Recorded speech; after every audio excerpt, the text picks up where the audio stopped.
Hello বন্ধুরা, সবাই কেমন আছো? আশা করছি সবাই অনেক ভালো আছো আর আমিও ভীষণ ভালো আছি। আজকে তোমাদের সঙ্গে শেয়ার করব ডিম আলু ঝোলের রেসিপি। আশা করছি তোমাদের রেসিপিটা ভালো লাগবে। তাহলে চলো আর দেরি না করে রেসিপিটা শুরু করা যাক। প্রথমে আমি ডিম আর আলুটা সেদ্ধ করে নেব। তার জন্য এখানে জল দিয়ে দিচ্ছি। কড়াইয়ের মধ্যে জল দিয়ে জলটা একটু গরম হয়ে গেলে তারপরে ডিম আর আলুটাকে দিয়ে সেদ্ধ করে নেব। এখন ঢাকা চাপা দিয়ে রেখে দেবো ডিমটাকে সেদ্ধ হওয়ার জন্য। আর এদিকে দেখো ডিম আলু সেদ্ধ হয়ে গেছে। এবার চলো ডিমগুলোকে ছাড়িয়ে নিই। ডিমের খোসা ছাড়ানো হয়ে গেলে কড়াই বসিয়ে কড়াইটাকে গরম করে নিতে হবে। কড়াই খুব ভালো করে গরম হয়ে গেলে কড়াইয়ের মধ্যে তেল দিয়ে তেলটা গরম হয়ে গেলে ডিমগুলোকে দিয়ে দেবো। এবারে ডিমগুলোকে দিয়ে উল্টে পাল্টে সুন্দরভাবে ভেজে নিতে হবে। ডিম ভাজার সময় আমি কিন্তু কোনো হলুদ আর লবণ দিলাম না। হলুদ লবণ ছাড়াই আমি খুব ভালো করে লাল লাল করে ভেজে নেব।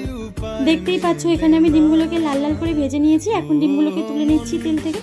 এখন এই তেলে আমি সম্পূর্ণ রান্নাটা করব। এখন এই তেলের মধ্যে দিয়ে দিচ্ছি 1 চামচ 5 ফোড়ন, একটা বড় সাইজের টমেটো, 4টে কাঁচা লঙ্কা কুচি, রসুন বাটা আর পেঁয়াজ কুচি। এবার সব উপকরণগুলোকে নেড়েচেড়ে খুব ভালো করে ভেজে নেব। আর এই উপকরণগুলোকে কিন্তু খুব ভালো করে ভাজতে হবে। দেখতেই পাচ্ছ এখন কালারটা অনেকটাই চেঞ্জ হয়ে এসেছে। এই সময় মশলাগুলোকে দিয়ে দিচ্ছি। মশলার মধ্যে এখানে আছে লঙ্কা গুঁড়ো, স্বাদ মতো লবণ, জিরে গুঁড়ো আর হলুদ গুঁড়ো। মশলা দেওয়ার পর সব উপকরণগুলোকে খুব ভালো করে কষিয়ে নিতে হবে। মশলা খুব ভালো করে কষানো হয়ে গেছে। এখন এর মধ্যে দিয়ে দিচ্ছি সেদ্ধ করে রাখা আলু। সেদ্ধ আলু দেওয়ার পর মশলার সঙ্গে খুব ভালো করে কষিয়ে নিতে হবে। এখন এর মধ্যে দিয়ে দিচ্ছি গ্রেট করে রাখা আদা। আদাটা আমি এখানে গ্রেট করে দিয়েছি, তোমরা চাইলে বেটেও দিতে পারো। আলু কিন্তু আমার খুব ভালো করে কষিয়ে নেওয়া হয়ে গেছে। এখন এর মধ্যে দিয়ে দিচ্ছি জল। এখন নেড়েচেড়ে ঝোলের সাথে মশলাগুলোকে খুব ভালো করে মিশিয়ে নিতে হবে।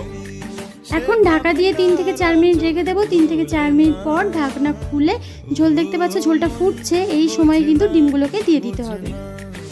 এখন একটা একটা করে ডিমগুলোকে দিয়ে দিচ্ছি।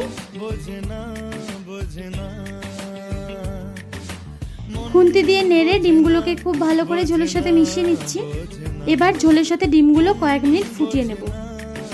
আর দেখতে পাচ্ছ কালারটা কতটা সুন্দর এসছে। এখন শেষে গরম মশলা দিলেই রেডি হয়ে যাবে আমাদের ডিম আলু ঝোল।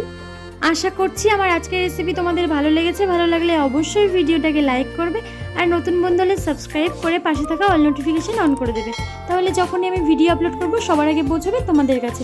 দেখা হবে আবার নতুন একটা ভিডিও নিয়ে। ততক্ষণের জন্য সবাই ভালো থাকবে, সুস্থ থাকবে। বাই।